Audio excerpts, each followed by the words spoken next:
The Blue Moon Reading Club presents a novel by Bram Stoker, Dracula, written in 1897. Chapter 7. Cutting from Daily Graph, 8th of August.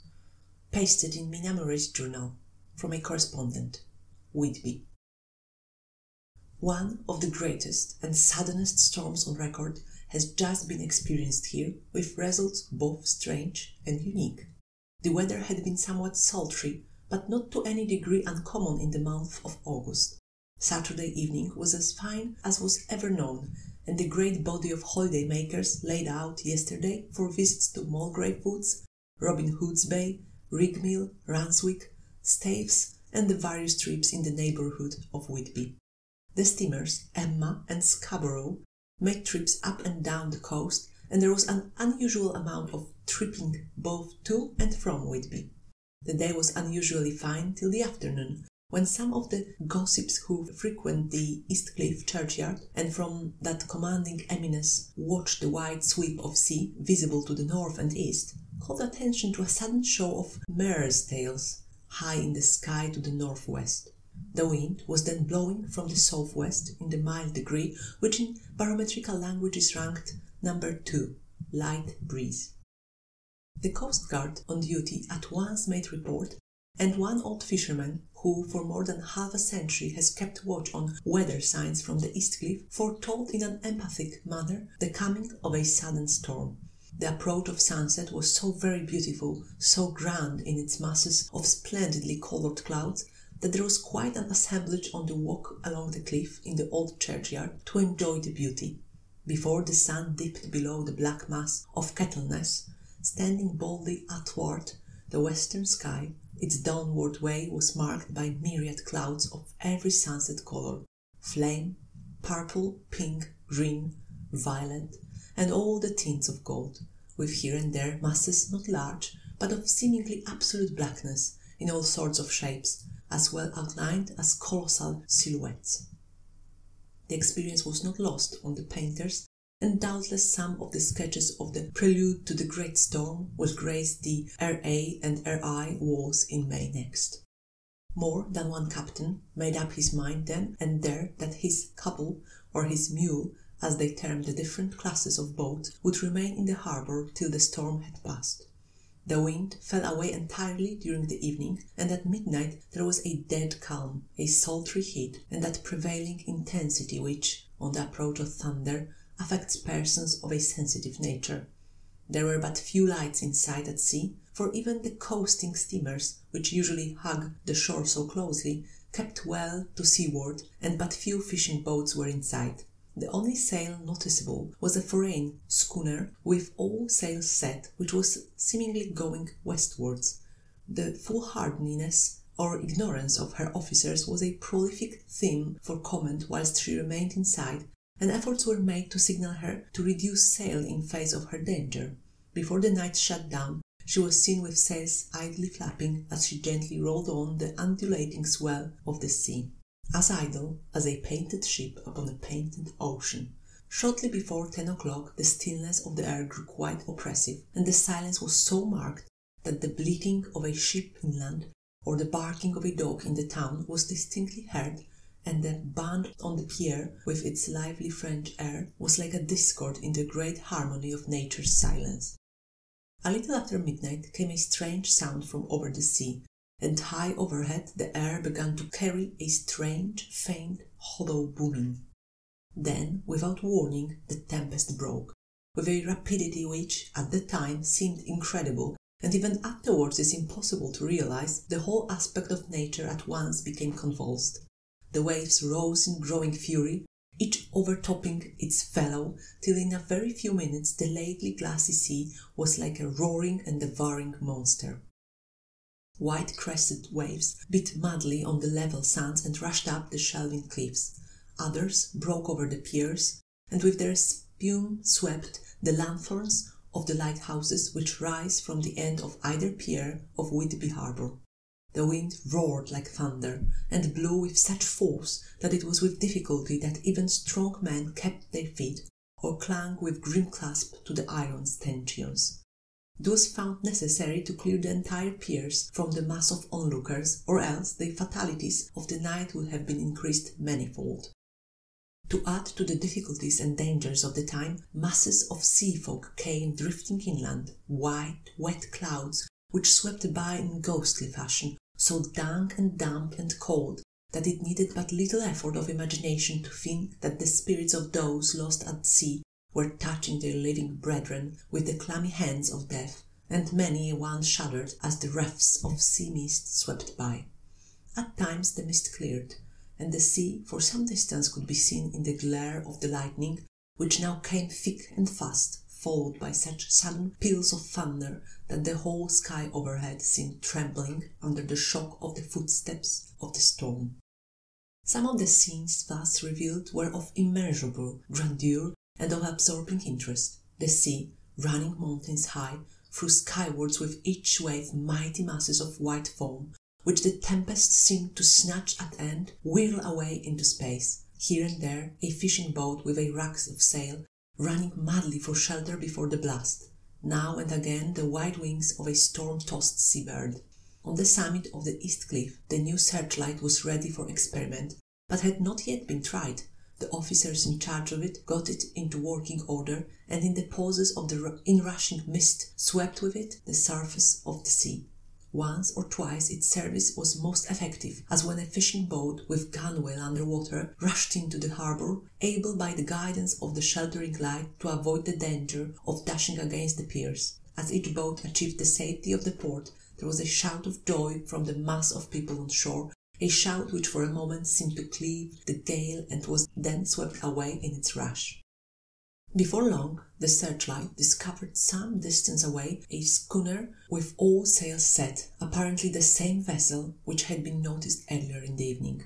The wind had by this time backed to the east, and there was a shudder amongst the watchers on the cliff as they realized the terrible danger in which she now was. Between her and the port lay the great flat reef on which so many good ships have from time to time suffered, and with the wind blowing from its present quarter, it would be quite impossible that she should fetch the entrance of the harbour.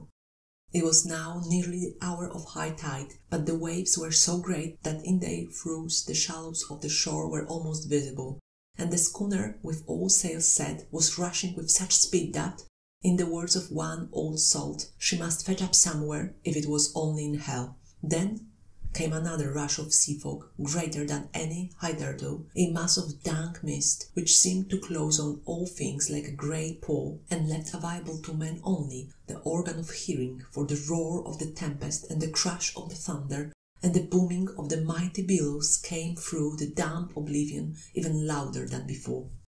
The rays of the searchlight were kept fixed on the harbour mouth across the east pier, where the shock was expected, and men waited breathless.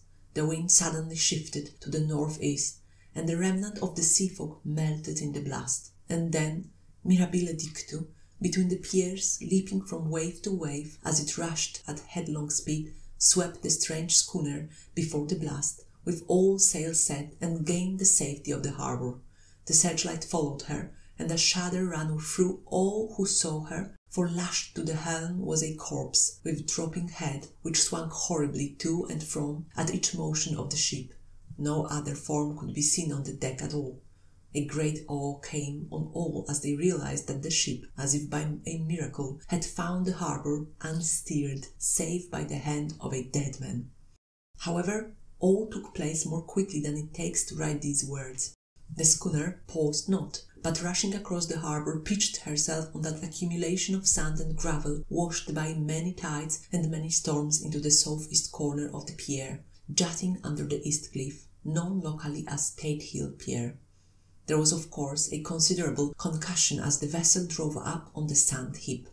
Every spar, rope and stay was strained, and some of the top hammer came crashing down. But strangest of all, the very instant the shore was touched, an immense dog sprang up on deck from below as if shot up by the concussion, and running forward, jumped from the bow on the sand, making straight for the steep cliff where the churchyard hangs over the laneway to the east pier, so steeply that some of the flat tombstones, through-stones, or through-stones, as they call them in the Whitby vernacular, actually project over where the sustaining cliff has fallen away. It disappeared in the darkness, which seemed intensified just beyond the focus of the searchlight. It so happened that there was no one at the moment on Tate Hill Pier, as all those whose houses are in close proximity were either in bed or were out on the heights above. Thus, the coast guard on duty on the eastern side of the harbour, who at once ran down to the little pier, was the first to climb on board. The man working the searchlight, after scouring the entrance of the harbour without seeing anything, then turned the light on derelict and kept it there. The coast guard ran aft, and when he came beside the wheel, bent over to examine it, and recoiled at once as though under some sudden emotion. This seemed to pique general curiosity, and quite a number of people began to run. It is a good way round from the West Cliff by the drawbridge to Tate Hill Pier, but your correspondent is a fairly good runner and came well ahead of the crowd. When I arrived, however, I found already assembled on the pier a crowd whom the coast guard and police refused to allow to come on board. By the courtesy of the chief boatman, I was, as your correspondent, permitted to climb on deck, and was one of a small group, the dead seamen, was actually lashed to the wheel. It was no wonder that the coast guard was surprised, or even awed, for not often can such a sight have been seen. The man was simply fastened by his hands, tied one over the other, to a spoke of the wheel. Between the inner hand and the wood was a crucifix, the set of beads on which it was fastened being round both wrists and wheel, and all kept fast by the binding cords. The poor fellow may have been seated at one time, but the flapping and buffeting of the sails had worked through the rudder of the wheel and dragged him to and from, so that the cords with which he was tied had cut the flesh to the bone. Accurate note was made of the state of things, and a doctor, Sir John J. M. Coffin, of 33 East Elliot Place, who came immediately after me, declared, after making examination, that the man must have been dead for quite 2 days. In his pocket was a bottle carefully corked, empty save for a little roll of paper, which proved to be the addendum to the log. The coast guard said the man must have tied up his own hands, fastening the knots with his teeth. The fact that a coast guard was the first on board may save some complications, later on, in the Admiralty Court, for coast guards cannot claim the salvage which is the right of the first civilian entering on a derelict.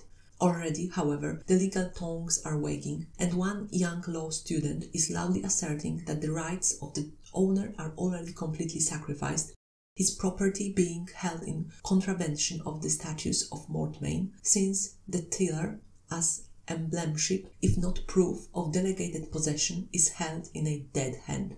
It is needless to say that the dead steersman has been reverently removed from the place where he held his honourable watch and ward till death, a steadfastness as noble as that of the young Casabianca, and placed in the mortuary to await inquest. Already the sudden storm is passing, and its fierceness is abating. Crowds are scattering homeward, and the sky is beginning to redden over the Yorkshire woods.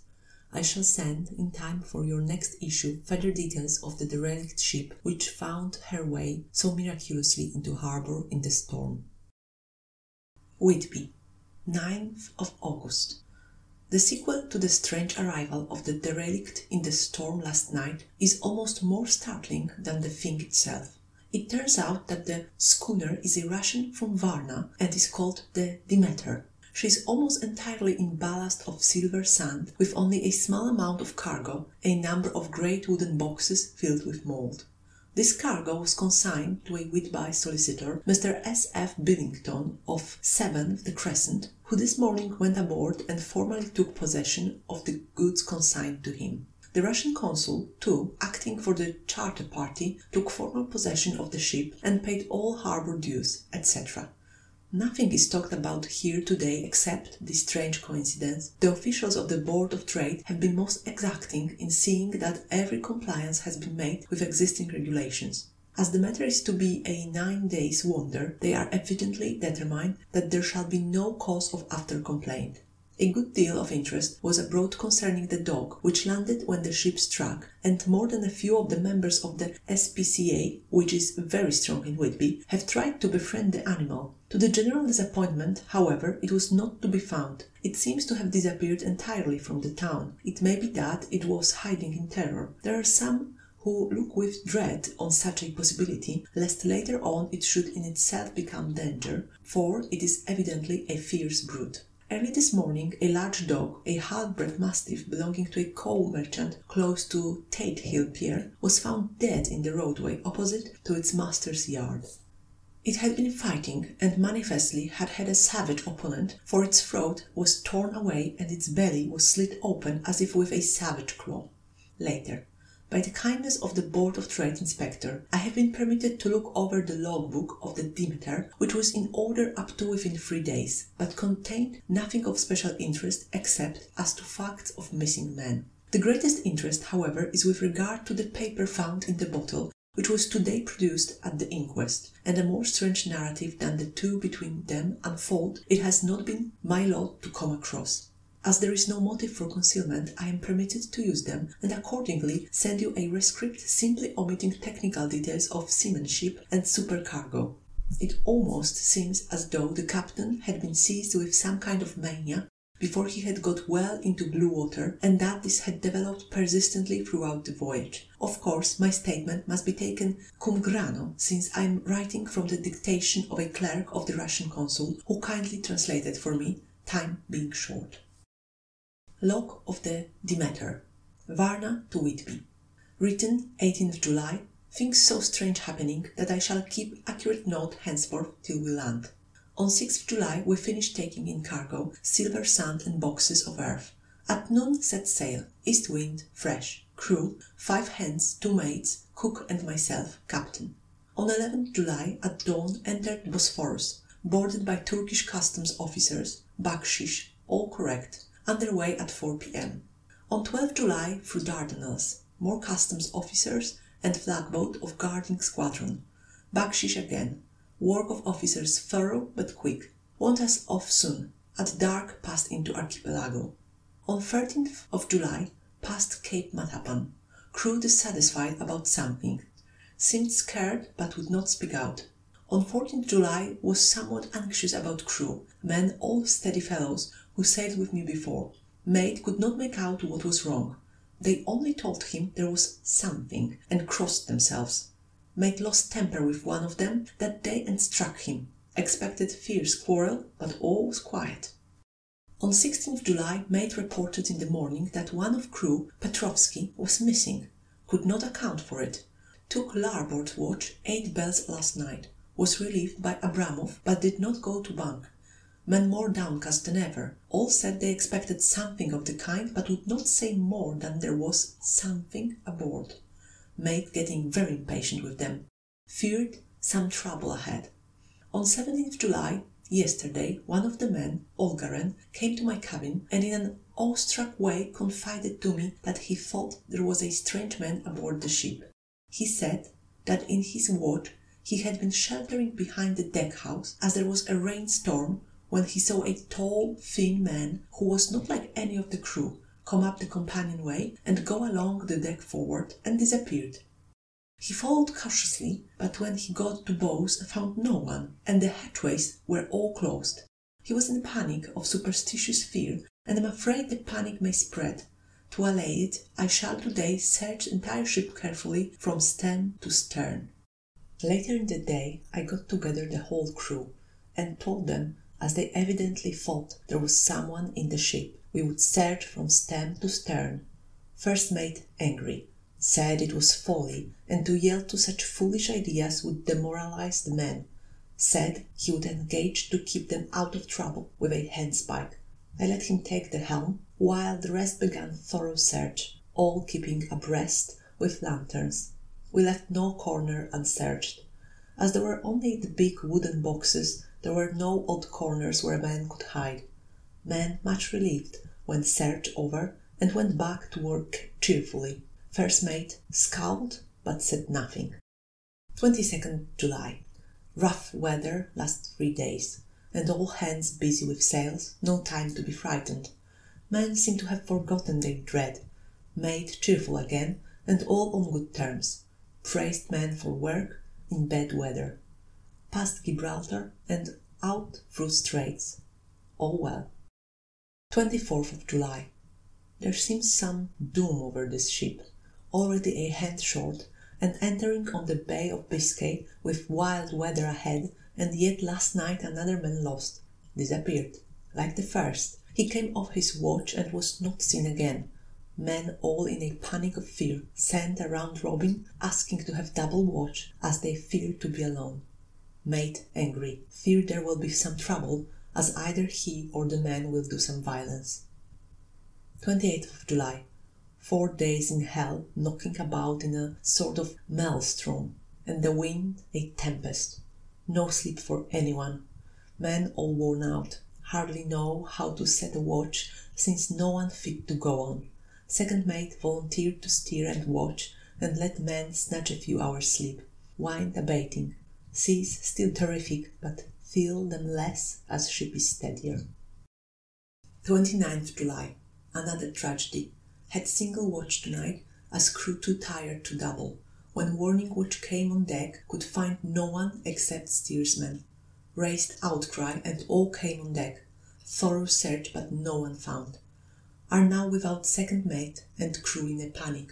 Mate and I agreed to go armed henceforth, and wait for any sign of cause. 30th July. Last night, rejoiced we are nearing England.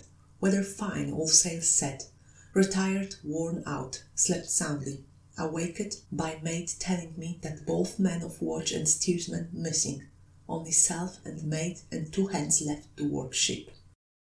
1st of August. 2 days of fog and not a sail sighted. Had hoped when in the English Channel to be able to signal for help or get in somewhere.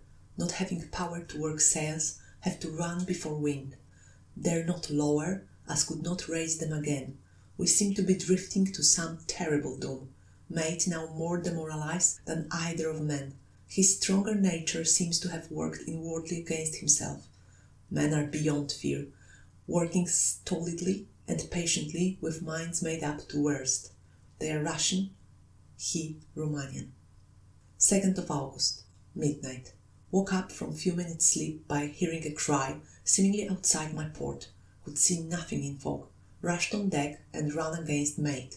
Tells me he heard cry and run, but no sign of men on watch. One more gone. Lord, help us. Mate says we must be past Straits of Dover, as in a moment of fog lifting he saw North Foreland, just as he heard the men cry out. If so, we are now off in the North Sea, and only God can guide us in the fog, which seems to move with us, and God seems to have deserted us. 3rd of August. At midnight I went to relieve the man at the wheel, and when I got to it, found no one there. The wind was steady, and as we ran before it, there was no yawning. I dared not leave it, so shouted for the mate. After a few seconds he rushed up on deck in his flannels. He looked wild-eyed and haggard, and I greatly fear his reason has given way. He came close to me and whispered hoarsely, with his mouth to my ear, as though fearing the very air might hear. "It is here. I know it now. On the watch last night, I saw it, like a man, tall and thin and ghastly pale. It was in the bows and looking out. I crept behind it and gave it my knife, but the knife went through it, empty as the air." And as he spoke, he took his knife and drove it savagely into space. Then he went on, "But it is here, and I will find it. It is in the hold, perhaps in one of those boxes. I will unscrew them one by one and see. You work the helm." And, with a warning look and his finger on his lip, he went below. There was springing up a choppy wind, and I could not leave the helm. I saw him come out on deck again with a tool chest and a lantern, and go down the forward hatchway. He is mad, stark, raving mad, and it's no use my trying to stop him. He can't hurt those big boxes. They are invoiced as clay, and to pull them about is as harmless a thing as he can do. So here I stay, and mind the helm, and write these notes. I can only trust in God and wait till the fog clears. Then, if I can't steer to any harbour, with the wind that is, I shall cut down sails and lie by, and signal for help.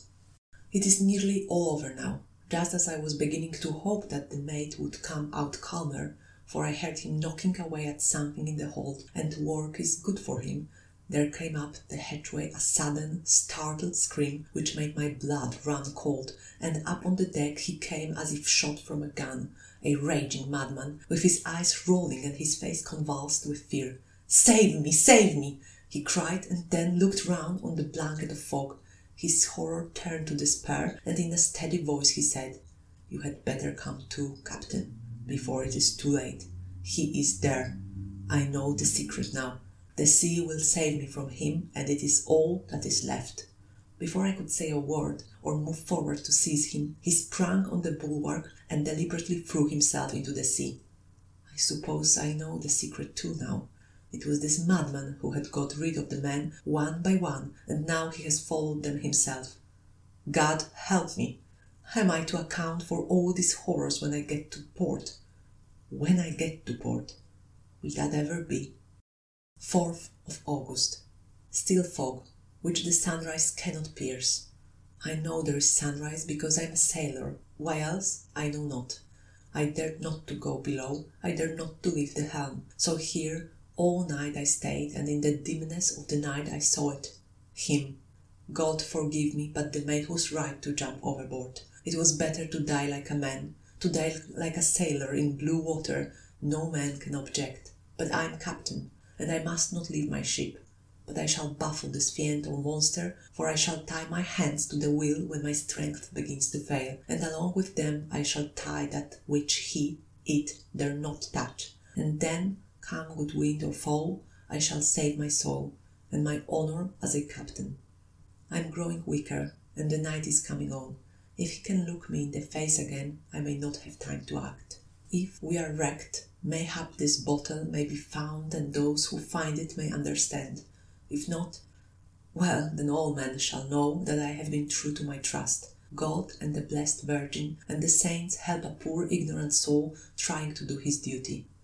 Of course, the verdict was an open one. There is no evidence to adduce, and whether or not the man himself committed the murders, there is now none to say. The folk here hold almost universally that the captain is simply a hero, and he is to be given a public funeral. Already it is arranged that his body is to be taken with a train of boats up the Esk for a piece, and then brought back to Tate Hill Pier and up the Abbey steps, for he is to be buried in the churchyard on the cliff. The owners of more than 100 boats have already given in their names as wishing to follow him to the grave. No trace has ever been found of the great dog, at which there is much mourning, for, with public opinion in its present state, he would, I believe, be adopted by the town.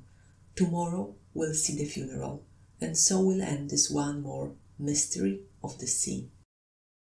Mina Morris' Journal, 8th of August. Lucy was very restless all night, and I, too, could not sleep. The storm was fearful, and as it boomed loudly among the chimney pots, it made me shudder. When a sharp puff came, it seemed to be like a distant gun. Strangely enough, Lucy did not wake, but she got up twice and dressed herself. Fortunately, each time I awoke in time and managed to undress her without waking her, and got her back to bed. It is a very strange thing, this sleepwalking, for as soon as her will is thwarted in any physical way, her intention, if there be any, disappears, and she yields herself almost exactly to the routine of her life. Early in the morning we both got up and went down to the harbour to see if anything had happened in the night. There were very few people about, and though the sun was bright and the air clear and fresh, the big grim-looking waves that seemed dark themselves because the foam that topped them was like snow, forced themselves in through the narrow mouth of the harbour, like a bullying man going through a crowd. Somehow I felt glad that Jonathan was not on the sea last night, but on land. But oh, is he on land or sea? Where is he and how? I'm getting fearfully anxious about him. If I only knew what to do, and could do anything.